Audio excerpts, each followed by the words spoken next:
this evening. So this is an induction. Also too, just before we get underway, I'd like to acknowledge that tonight I'm in our office and I'm on the lands of the Gumbanga people. We acknowledge elders past, present and emerging and thank them for caring for country for 50,000 years or more in this area, and it's an honour to live in this part of the world. So let me go through the induction now. So I'm first of all going to talk about the NCF organisation. And first of all, the basics are that we are properly called the North Coast Football Zone. We have an ABN.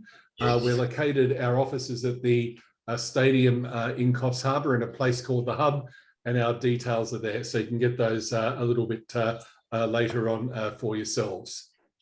The structure is that we're part of a broader tree which goes all the way up to FIFA. First of all, in Australia, football is governed by an organisation called Football Australia. They're the national governing body of football. They were previously known up until last year or the year before as Football Federation of Australia. Our state body is called Northern New South Wales Football, and they're based in Newcastle. North Coast Football has a zone committee, and the zone committee is put there by elected by the members of clubs to represent their interests to North Coast Football, to the administration, which I'm the general manager of. And also too, I just want to make the point that you might hear the phrase or the organisation Football New South Wales. They're a separate body. Football in New South Wales has two governing bodies, Northern New South Wales and then the rest of New South Wales. It's a long and interesting history, which I won't go into tonight, but suffice to say, we here in this part of the world are a part of Football Northern New South Wales. Our governance is that there are policies in place by Football Australia. There are things like national regulations, national registration regulations and national codes of conduct and all that kind of stuff. Where you see on this presentation blue text with underlines, they contain links to the various things in the presentation.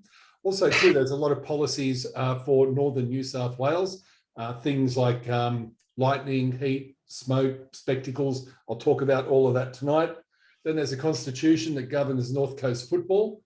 Also too, we are governed by the New South Wales government regulations under the fair trading provisions, under government regulations and legislation, I should say. And also too, North Coast Football has a whole lot of rules and policies that guide us. So we not only have rules for conduct of what happens on the football field, we also have rules that conduct the wider conduct of football, but also too, we have corporate policies just like anyone else has in their workplace. We're one of 7 zones in Northern New South Wales. The others you can see there on your screen. And we have a bit to do with them, mostly with Football Mid-North Coast, which is focused on Port Macquarie and Taree. The NCF team has me working here 5 days a week. We have Roz, who works 3 days a week. Alex Nolan is our coach of the player and development program. Sorry, our manager of the player and coach development program. He's here 5 days a week. Then we have a whole lot of part-time people looking after our finances, coordinating match officials, looking after our events, communications, writing, and developing the referees. So the 2 people you will have most to do at North Coast Football are myself and Roz. Also too, for those who are just entering the glorious world of football, there's a review of football being conducted in Northern New South Wales at the moment. It's looking at the 3 levels of administration, being Football Australia, Northern New South Wales Football, and the 7 zones. And what it's looking at there is it's aimed at improving efficiency, reducing duplication, and allocating resources more effectively. And they're due to hand down some recommendations in August this year. So I want to talk for a moment about the business of North Coast Football. Yeah, we're a not-for-profit community association, but at the same time, we do charge money. So as far as I'm concerned, we're a business. So I just want to give you now a bit of a business overview as to who we are and what we do. So first of all, our aim when I turn up to work each day and Roz turns up every day is to run the game well. That's our core business. That's what we're mainly paid to do. In so doing, we need to develop, improve and grow competitions, programs, players, clubs, coaches, match officials and volunteers. We have to harness other resources for our zone. For example, the resources that Northern New South Wales Football can offer, and I'll talk about that shortly. We need to get better facilities, grants and allocations. So we work with government to try and get more money or better deals for football in the area. We're also trying to develop some new income streams for football so that we can, use those to keep the price of participation in football down. And also too, overall, we're trying to enhance the image of football. When I come to our philosophy, and this is not documented, but this is, I guess, the way we think when we operate here each day. We're here to provide community social football. So that means people can just have a kick around for a bit of fun. If someone really wants to go for it and play competitively, we can offer those competitions as well. We can also offer high performance opportunities. So if you want to play for Manchester United or something like that one day, we can provide the sort of breeding ground for that. We can help you get to those elite levels in the A-League or beyond, or the A-Leagues, I should say. Also too, we want to provide recreational football, and we're going to be doing recreational football on the synthetic pitches in Coffs in a couple of months, which I'll talk about. And also too, we're trying to leverage our standing in the community. We're the biggest game in the area. We're not a little tin pot sports organisation or an irrelevant game on the side. We are the biggest sport here on the North Coast. So our position is, as I just said, we are the biggest team sport on the North Coast. I've seen some numbers which suggest that we're bigger than all of the other winter sports combined, the bigger team sports being AFL, Rugby League, hockey and rugby union.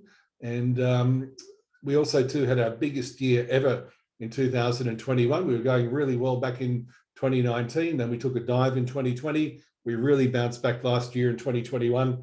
And I'm not precisely sure what's going to happen this year. I think with COVID continuing to hang around, I think while it's good to be positive, I think we have to be realistic that there's a bit of uncertainty in the community. And I think there might be a late rush of people wanting to get involved in our game this year. Another good thing that's happening for football this year is that at the elite levels with the Socceroos and the Matildas, you have the World Cup in men's coming up later this year, and hopefully the Socceroos will qualify for that. And there is the Asian Cup on at the moment. Unfortunately, the Socceroos got knocked out of that a week or two ago. But nonetheless, that doesn't stop Australia from hosting the Women's World Cup in 2023, and that will be fantastic for the game. It'll increase interest in the women's game quite significantly right across Australia and also here. At the moment, we have around about 28% of our players are female, and by the end of the decade, I'd like to see that up around 50%. Some people say I'm dreaming, but yeah, it's okay to set that big goal and head in that direction. And the other great thing we have happening here on the North Coast is the opening of the Coffs Football Centre, which people from Grafton, Kempsey, Dorrigo, Armidale and all that will be able to use, as well as people from the Coffs Coast. That's a $12 million facility here at Coffs Harbour International Stadium. And what we'll have there is 2 synthetic pitches and a turf pitch and some offices and new facilities. So that's going to be absolutely fantastic for the game in the area. And it's going to mean that, when we offer our new forms of football, North Coast football will go from being just a winter operation to being an all year round operation as well, which is a little bit daunting, but also very exciting. Our territory for North Coast football is balkanized, if you like, in that we're lots of little zones dotted around the state and the country. So our neck of the woods here goes from Scott's Head in the south to Aluka in the north, which is just across the Clarence from Yamba. It's also to Dorrigo and Grafton in the west. It takes in 4 local government areas, being Clarence, Coffs, Nambucca and Bello, and it takes in the major cities of Coffs and Grafton. In terms of who's in the area or who we mainly deal with in our business here, we have over 5,000 players. I think it's about 5,200. We have 24 or 25 clubs, depending on the year. Last year, we had over 300 teams, and they were in 25 different age divisions, all ranging from 5, 6, 7 years up, right up to people who are over the age of 65. And so we definitely offered something for everyone. In terms of the number of match officials that we have, those numbers are a bit low. We've got around about 70 or 80 match officials, and we're really looking to grow that. We're recruiting referees at the moment. We also have about 150 players and families involved in our skills acquisition and National Premier League programs, our player development programs. And what we do there, that's the high performance area of our game. And those kids in NPL, they go down to Newcastle on average every second weekend during the winter, and they take on teams of the same level down there from the National Premier League competition. Our other big stakeholder is Northern New South Wales Football. I'll tell you a little bit more about them in a moment. And I've already mentioned the 4 councils that we deal with.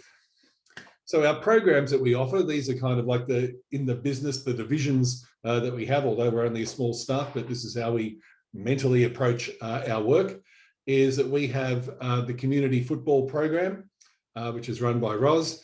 We have the player and coach development program, which is run by Alex. We have the match officials program run by David Horseman. We have the communications program run in season by David Wigley.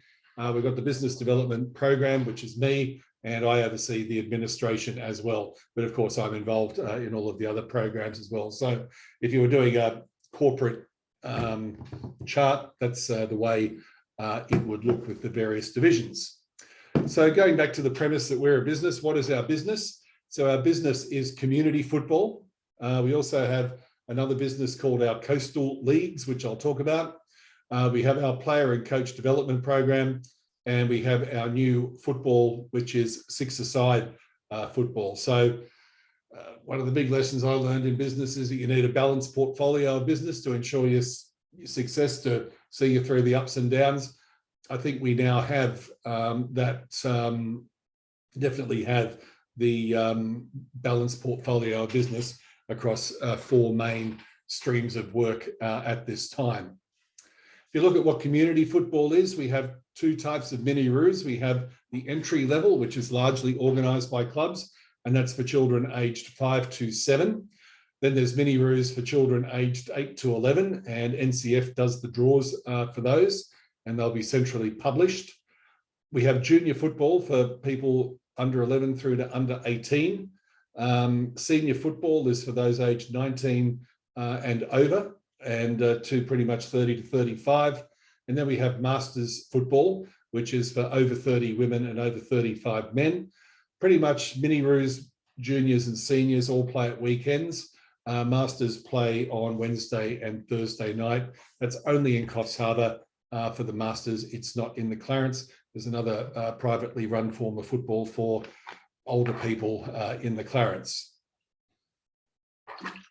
If you look at our coastal leagues, we have what's called the Coastal Premier League, which is commencing its 3rd season. And coastal leagues involve teams from football mid-north coast, which stretches from basically Bulladila through to Kempsey, and teams from our neck of the woods, which is Scott's Head, up to Yamba, although the northernmost team at the moment is Northern Storm from the northern beaches of Coffs.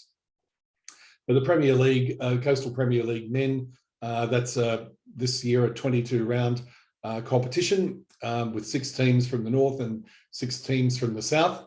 We're also looking to introduce this year a Women's League One, which is basically has 5 or 6 teams from our zone competing against 2 to 3 teams from Football Mid-North Coast. That's proposed at the moment. Our clubs are supportive, and we're just waiting for one more stop-go point from Football Mid-North Coast, and we'll have one first division competition for women on the North Coast, which will be fantastic. It won't be a Premier League. A Premier League is first in reserves. That's something that we hope will come later. And then there's something new. It's called the Club Shield, the Coastal Club Shield. And that's sort of like a FA Cup competition played in the middle of the year on a Sunday. Teams are it's not compulsory for them to compete. However, we do encourage them to try their luck against teams from Football Mid-North Coast, as well as other teams here in it's not a knockout style competition. It's a pool type tournament, but should be a lot of fun. And we're getting some pretty good feedback on that. And the invitation for that went out yesterday. In terms of player and coach development here, what we do in the player development program, is we have the skill acquisition phase program. We've basically got about 100 kids running through that at the moment. They train here in our uniform at Coff Sport and Leisure Park 2 days a week. Then we have the National Premier League. The kids there's about 66 of them that we try and recruit to compete in the National Premier League in Newcastle and on the Mid-North Coast. So they travel down by bus to Newcastle every second week on average. And then we have the Talented Female program that we'll be introducing in a couple of weeks' time for a special training squad for women, younger girls, to develop their skills. And also too, we have another program for younger skill acquisition phase players as well. So that they're all things still coming up. In the coach development program, Alex, he will be spending half of his time working with the club coaching coordinators that should be in your clubs. And I'll talk more about that a little later on. And what we want is the club coaching coordinator to get educated and to take forward what we and Northern New South Wales give him or her and take that forward in your club. And also too, we'll be offering coaching courses together with Northern New South Wales football in the area. In terms of new football, six-a-side football that we'll be introducing hopefully this year and starting in May 2022 after Easter on the new synthetic pitches here in Coffs Harbour. The government has spent $12 million on the new facility. That's $10 million from the state and $2 million from the Coffs Harbour City Council. And we're getting 2 new synthetic pitches. There'll be 1 new turf pitch. There's an amenities building, meeting rooms and an offices there. So our plan is to offer six-a-side football on those pitches, on the synthetic pitches, and it's a smaller sided game. So we'll be offering matches in 4 pitches on 1 full-size pitch. We're looking at ages 12 and up, and we're looking to have 3 seasons a year. So there'll be 1 over summer, there'll be 1 in fall or autumn, and then there'll be a short one in winter. So we're looking to introduce that all this year, which will be pretty exciting as well. The other activities that we do here at North Coast Football is club coordination, and I'll talk about that today, as well as communications and council. We also work with various levels of government, trying to get more money for facilities and assistance for clubs. We also work on member protection and where there are instances of complaint, taking action there. We also run a judiciary for all of our forms of football. So if you get red carded, then you'll get a letter from me in due course, or the judiciary. We also offer school holiday training clinics. We also help out with grant submissions. And also too, we're always on the lookout for sponsorship in terms of seeking it, but also servicing it once we've got some people involved with us. In terms of our income sources, basically player levies fund us. Our community football program, we have player and match official registration fees. The player development program, it pays for itself, and we get small amounts of income from clinics, sponsorship and government grants. And when I'm talking about government grants, I'm talking very, very small amounts. We're not like rugby league or AFL who get a lot of money from TV rights and sponsorship and huge government grants or anything like that. Football is all funded by grassroots. We're funded from the bottom up rather than the top down. That's just the way it is with football in Australia. In terms of where does the money go that comes in here, we're basically a money in, money out organisation each year. We don't really record any profits or anything like that. Yes, there might be a small surplus, but as we've found in recent years with COVID, that can disappear quite quickly. So we have the wages of the team here to pay for. We also have to buy some kits and equipment. We also have to rent some facilities, and we have to, provide an office here for people to work on. So we're your classic oily rag sort of organisation. That said, we do get a little bit of money in from external sources. Probably about 10% of our revenue comes from external sources at the moment. Newcastle Permanent is the sponsor of community football throughout Northern New South Wales. We also have a company called Deploy Football. They're an Australian manufacturer of football gear, balls and flags and all that kind of stuff. They're the official ball of the player development programs for North Coast Football, but also too, they're the official ball of North Coast Football, and the payback there is not cash to us. the payback there is discounts for you as clubs to buy the balls. So basically, I think if you buy balls from Deploy for your club, they'll cost you about 2/3 what the retail price is. So that's a pretty good deal there. Our SAP and NPL programs, we also have a couple of sponsors. You can see there, Guzman and Gomez, the Mexican Kitchen here in Coffs, the CEX group, the mothership of the CEX clubs.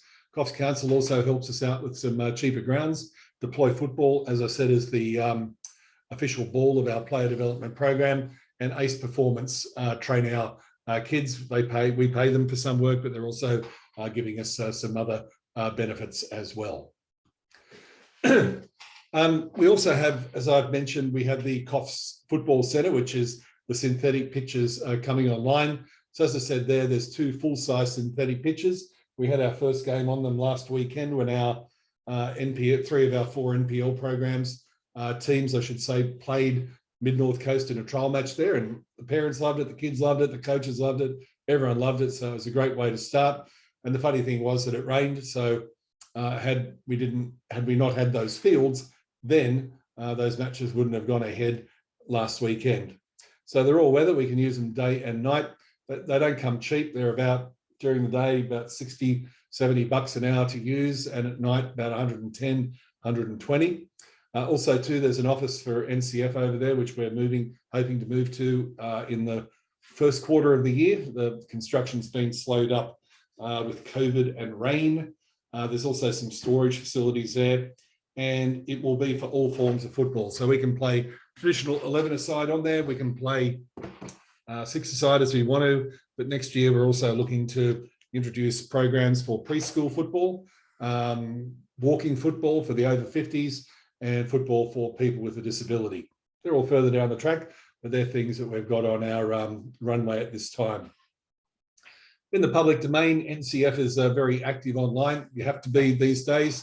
We have a website, which I'm sure you're all familiar with, but you can also find us on Facebook, Instagram, Twitter, LinkedIn, YouTube, and the last one there is called Team Up. You might not be too familiar with that. I'll show you that a little later on.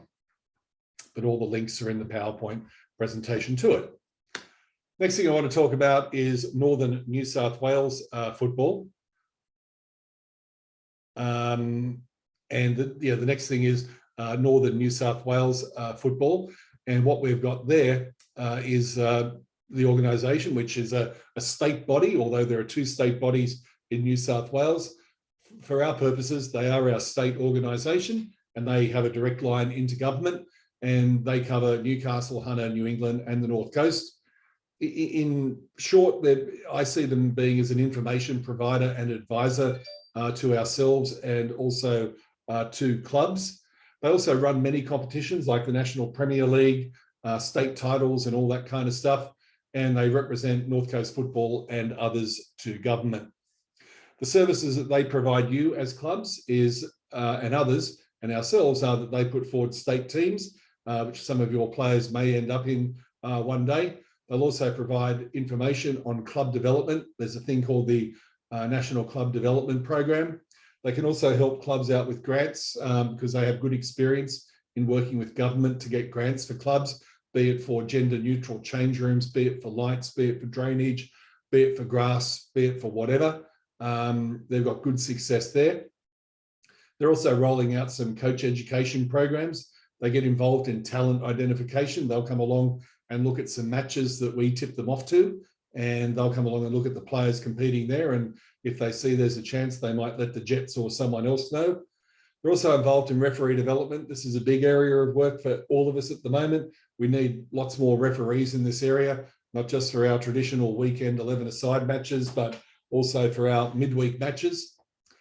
The next thing is that they're also an advisor to us on new forms of football, like the Sixers, the women's football, football for people with a disability and all of that. So we're working with them on that.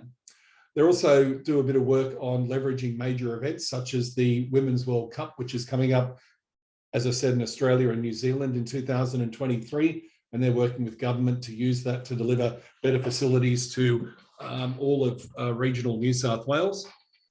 They do liaise a lot with government, more so at the bureaucratic level rather than the political level, but they do have lines into the Premier's department, which were very handy during the COVID season 1 and 2. We're up to COVID season 3 now. They also undertake marketing on our behalf. If you see any ads on TV at the moment for football, they're paid for by Northern New South Wales Football. And also too, they give us links into wider football. What I want to do now is talk about NCF and clubs engagement. I'm just going to take a breath and have a swig of my drink.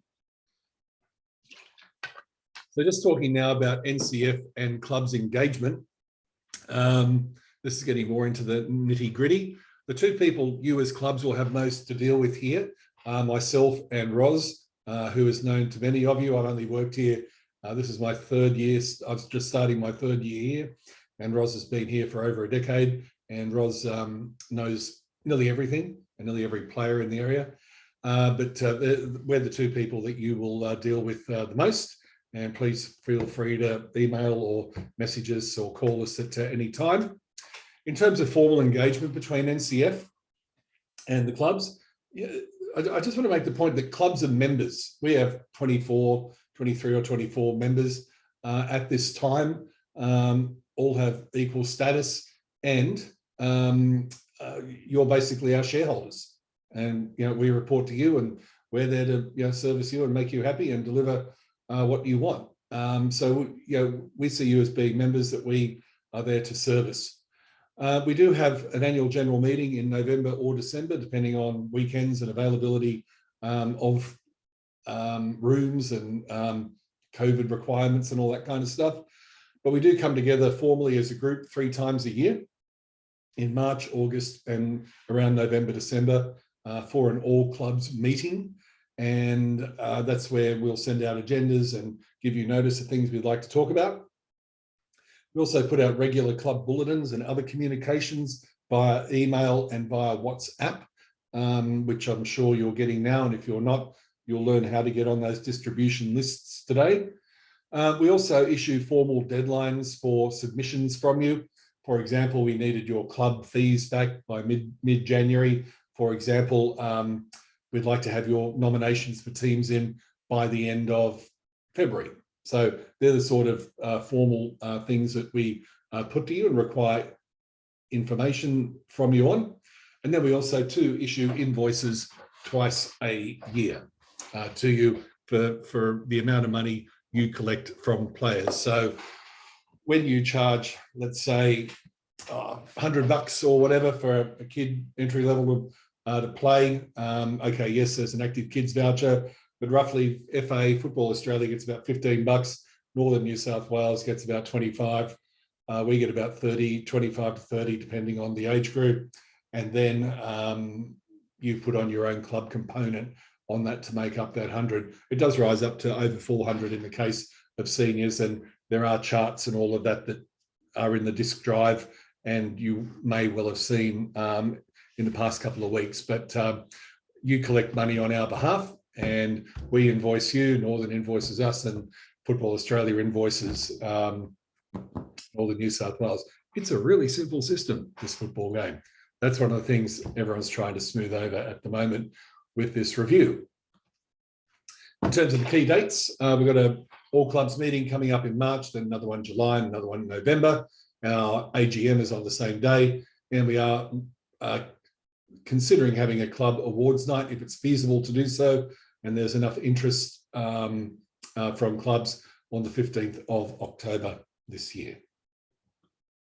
In terms of the annual calendar, I'm just going to run through things now. So this was a calendar we released, I'm looking on my board here, on the 12th of November last year.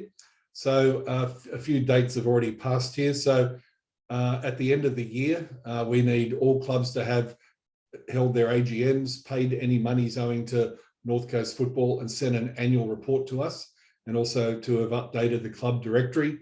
Not all clubs have done that, and we're chasing a few people at the moment. In December, we let clubs know our fees for 2022. And yeah, we let our clubs know of our fees for 2022, so they could then work out their fees. In January, and this is something on the go now, we need you to you should have done by now, to have your working with children checks up to date. I'll talk about that a little bit later. Player registrations opened around about a week ago. The FFA Cup commences for some clubs this month. And then, as I said, at the end of February, team nominations close. When you go through and start looking at the second quarter of the year, or as we start to head into the football season, National Premier League commences in early March. We have the All Clubs meeting that I've spoken around. On the 22nd of March, we'll aim to release the community football draws, the first 2 weeks of those. Community football starts on the first weekend of April. Then toward the end of April, you'll receive an invoice from NCF for monies owed based on the registration statistics that have come in, and we seek your prompt payment on that because we have to pay a whole lot of other people. On the 1st of May, we need you to submit your list for every team. That's a list of players, and we'll remind you of all these things throughout the year. Don't worry about that. But we need a list of all of the players who are in each team by the 1st of May.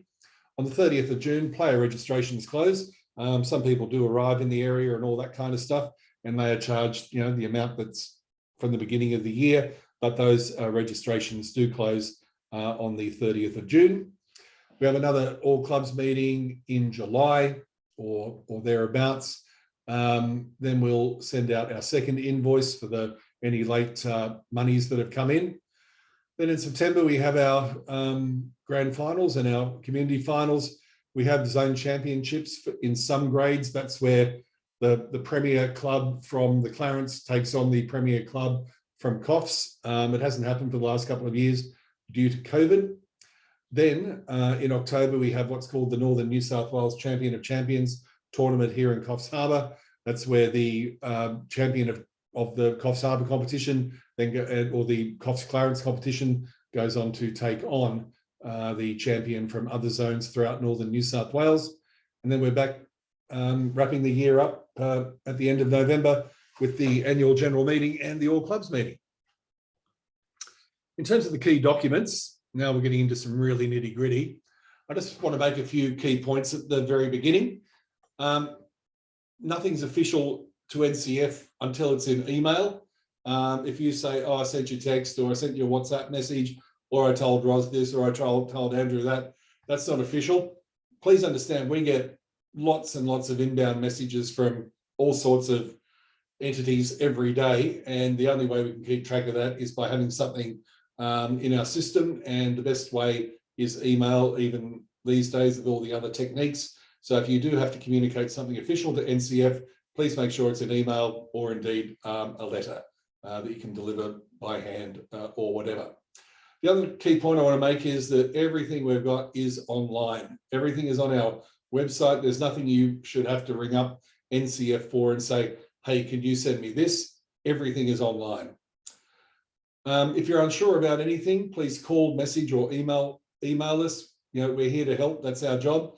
There's no problem there. I mean, sometimes people can't find things. Sometimes people forget about things. That's fine. I do that all the time myself. And I'm reminded that, I've got things I put on our website which I've forgotten about.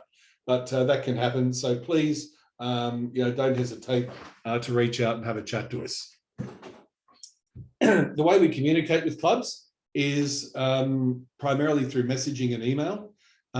We send anything we send out to the official club email address. For all the clubs, we have one email address. We don't want emails from people's personal email addresses or anything like that. All inbound correspondence, official correspondence, needs to be on the club email address, and likewise we'll respond to the official email address. And if you're wondering what your club email address is, just click on that link and it will take you to a page on our website with all of the club emails. The other way we get instant messaging, or instant messages, I should say, out to all presidents and secretaries is we have a WhatsApp group. WhatsApp, for those who aren't familiar, is a messaging app, just like Messages or Skype or whatever on your phone that you can receive messages on. If you're a president or secretary, we really need you to be on that group. We're relying on everyone to be there so we can just get instant messages to people about venue cancellations, weather things, COVID things, and just let people know that we're sending key emails out to you. The next WhatsApp group that we need people to get involved, make sure you're on, and it might not necessarily be the president or the secretary. It might be your nominated delegate as a weather, the weather delegate. There's a WhatsApp group just for weather notifications, and I'll take you through the procedure on that shortly.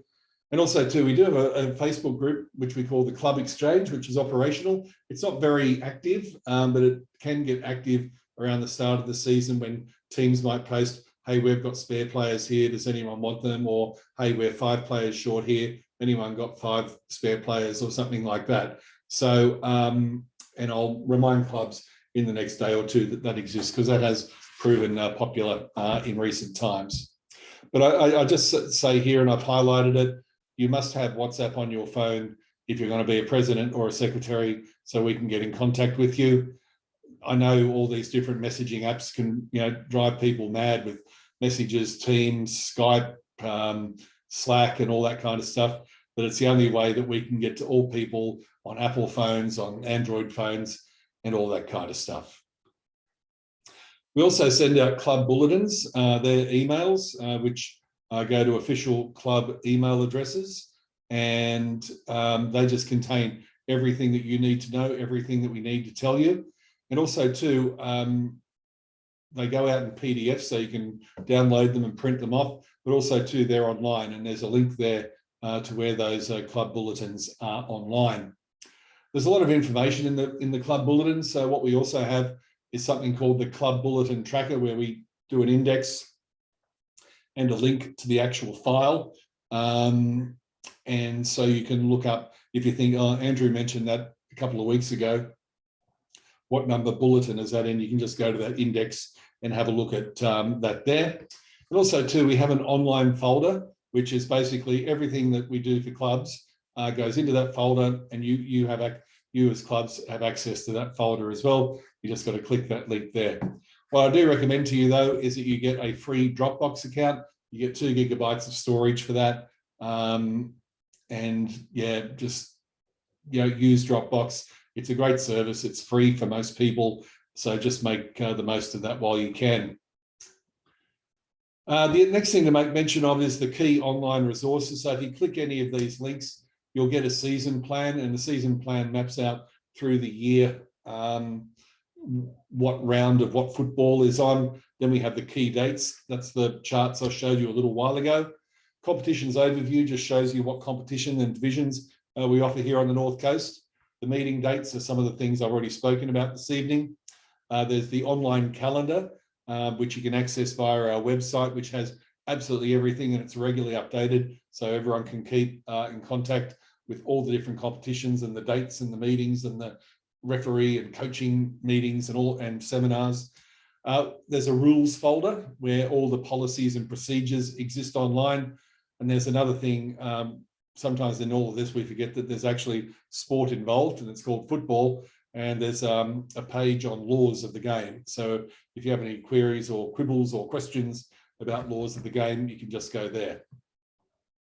If you have a look at, if you just go to our website, northcoastfootball.com.au/documents, that whole page there has everything a club needs. There's 1 or 2 things missing, and I'll fix them up over the next couple of days, but basically everything a club needs in terms of documents, procedures, rules, laws, all that kind of stuff is there.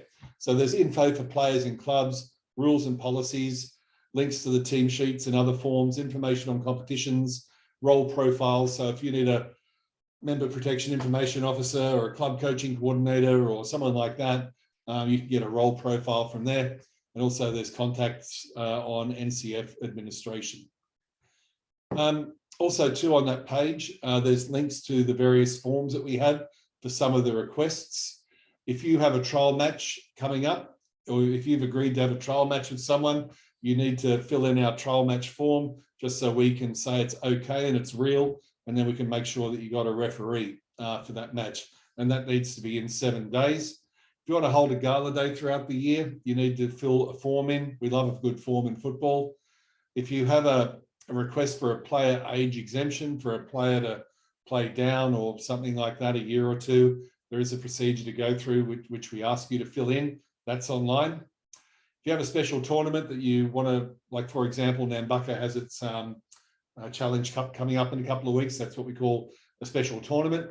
They have to get permission for that to occur. Also too, if you're traveling outside of the zone, say to mid-north coast or inland or football far north coast, you have to get permission to play in those zones. And that's a simple thing, but it's just bookkeeping. And then there's more complicated stuff when it comes to interstate travel. If you want to go to Queensland and play a match, or Victoria or the ACT. A couple of procedures that I need everyone who's new to the scene to be aware of. There's a weather procedure. I'll talk about that. An actual document is coming soon. Also too, if there are late changes, I'll talk about that in a moment. But like, let's say after 5 o'clock on a Friday, there's a problem at your ground where we might have gone for the day. What do you do? Well, you have to make arrangements at the club. So we've got that documented. Also too, for game day, you need team sheets to record the name of the players who are playing, and also the scores and cards that are issued during that match. And also too, and those team sheets need to be uploaded, but also too, your club secretary not only has to upload the team sheets, they also have to upload the scores from matches. Can I just make the point on scoring? The biggest complaint we have here at North Coast Football is people go to the website looking for scores and the scores aren't there, and people get really annoyed. So can I just ask that everyone puts effort into getting scores up? Nothing annoys people more than scores missing on the website. I'm just going to run through a few particulars now. In relation to weather, so local government, being your council, may make a call on the Friday that, hey, all grounds are closed tomorrow. And if all grounds are closed tomorrow, all grounds are closed tomorrow. If not, if they say you can make your own decision tomorrow morning, then that's up to the club to make a decision as to whether the match gets played. And every club should appoint a wet weather delegate. That person has to go to the ground before 7 o'clock on a game day, be it Saturday or Sunday, and make a decision as to whether the match can be played at matches or a match can be played at grounds that day. Then they have to jump on the WhatsApp group and say, hey, you know, venue X is open or venue Y is closed.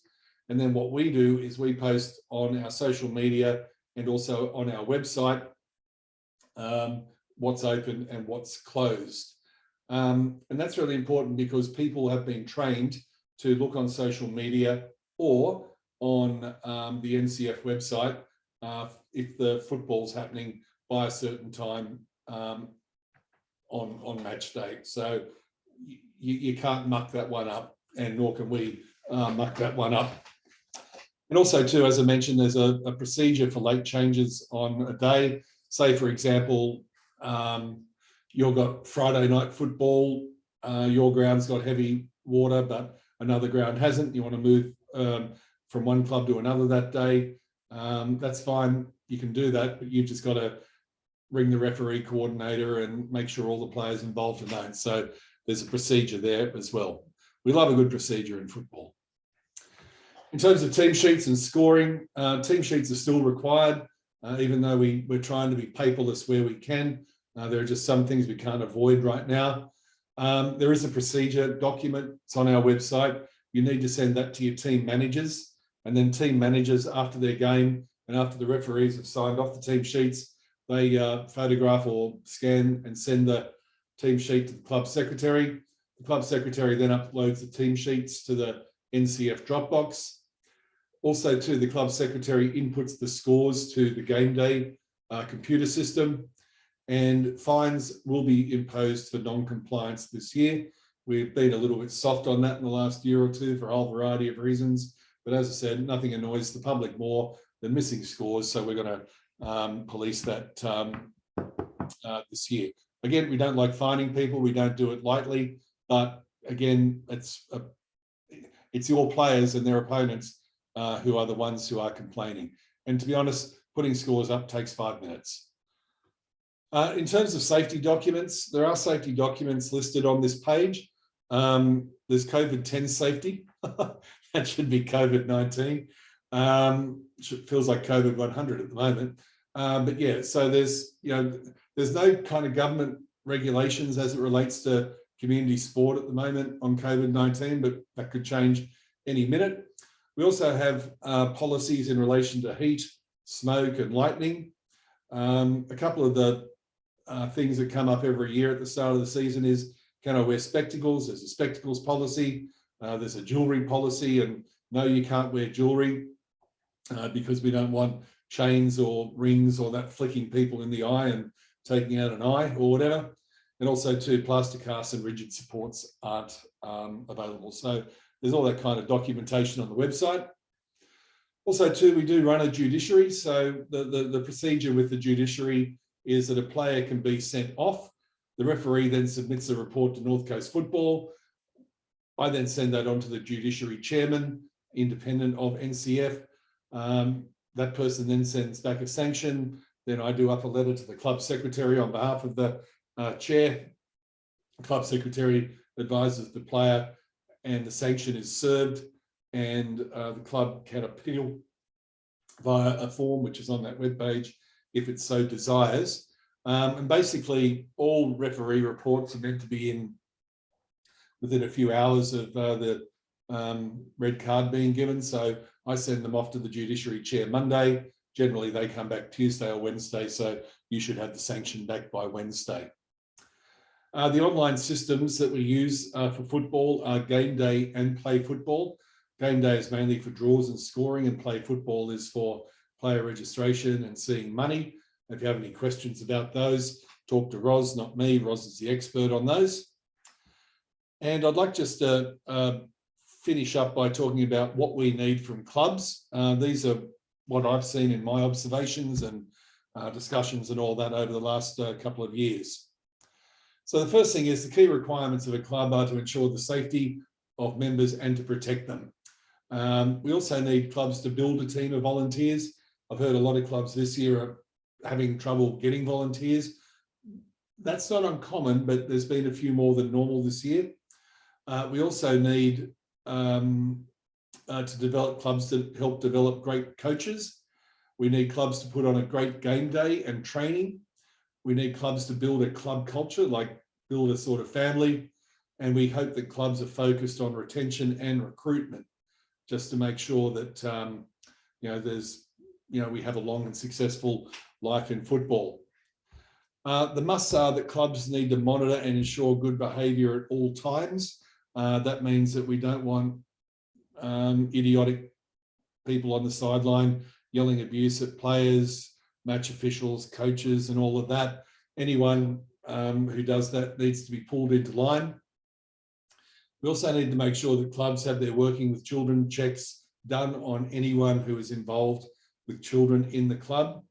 You also, for Northern New South Wales football, have to obtain your insurance certificate of currency, and there's a few checkpoints on that that you need to, or boxes you need to tick on that.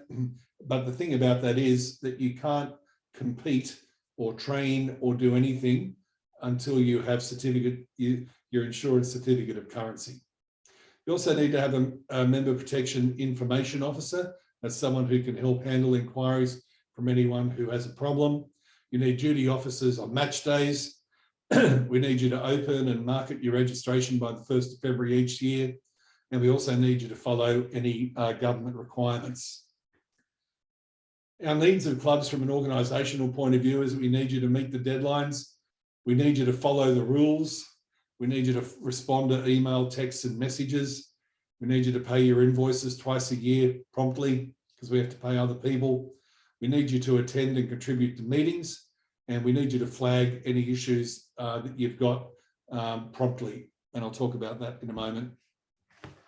To me, a well-stocked club in terms of people has a president and vice president, a secretary and treasurer, a few committee people to share the load. You also need a club coaching coordinator, a member protection information officer, a publicity officer and a venue manager, someone who sets up and pulls down each day. But to me, that's what a good club looks like. In terms of the club coaching coordinator, they'll attend courses from Northern and also ourselves. They can be mentored if they want by the NCF manager, Alex, who's fantastic. They need to take materials they get from Alex and Jared in Newcastle to the club coaches and distribute that. We also want them to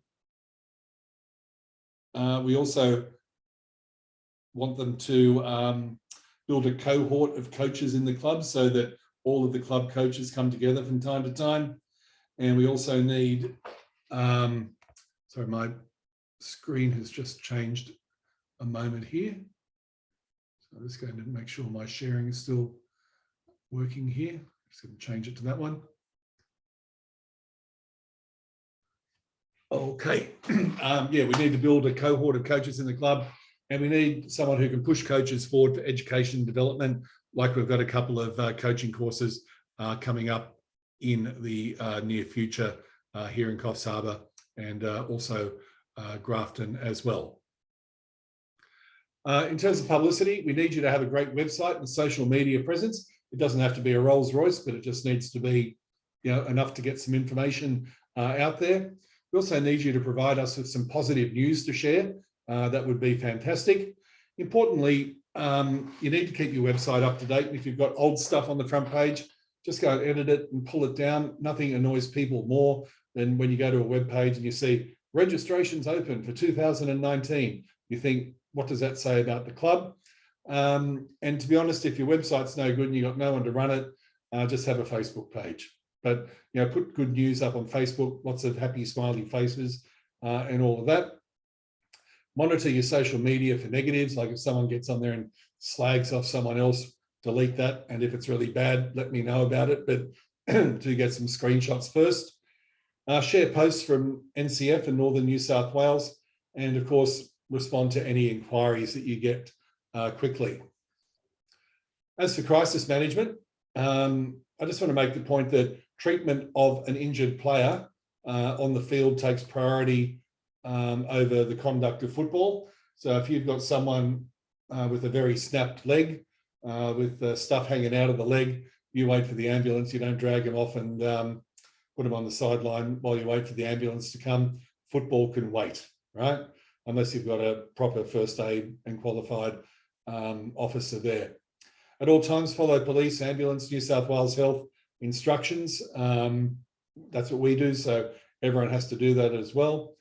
If police are involved in anything, like if there's a fight at a game or a whatever, or anything that could make the news or end up in court, just please give me a call. You've all got my number. I work all over the weekend, no issue with that. Please also be aware of the changing public health orders. This was more of an issue last year. We don't know what it's going to look like this year, but we just have to always be on top of those things and advise us and Northern New South Wales of any potential child welfare or other legal matters. Okay, sorry, my screen's gone a little bit haywire here. All right, I'm wrapping up anyway. And in government relations, look, there are several layers of government that we deal with. Club presidents should know their local councillor and local member of parliament at the state and federal level. Also, too, we deal with bureaucrats who work for the state and federal government here, and also, too, our people in Newcastle and Canberra and Sydney also interact with government as well. So wrapping up, nearly 60 minutes. This is a slide I put up at the All Clubs meeting for the last 2 years. At the end of my presentation, I just say, you know, never forget that we're the biggest team sport on the North Coast. At the end of the day, we're not the FIFA World Cup or anything like that. You know, we're in the business of fun with friends. You know, we're community football at our heart. We are an important part of our community. We're everywhere and close to home. You know, you can play footy pretty much just down the road and all that kind of stuff. You don't have to traipse, you know, an hour or two to play a game. We can offer pathways to professionalism if that's where you want to go, but also too, you know, we can offer a lifetime of engagement, anywhere from 3 or 4 years old to up to 75 plus. So we like to think that, you know, we offer something for everyone. So that's where I'm going to stop and close my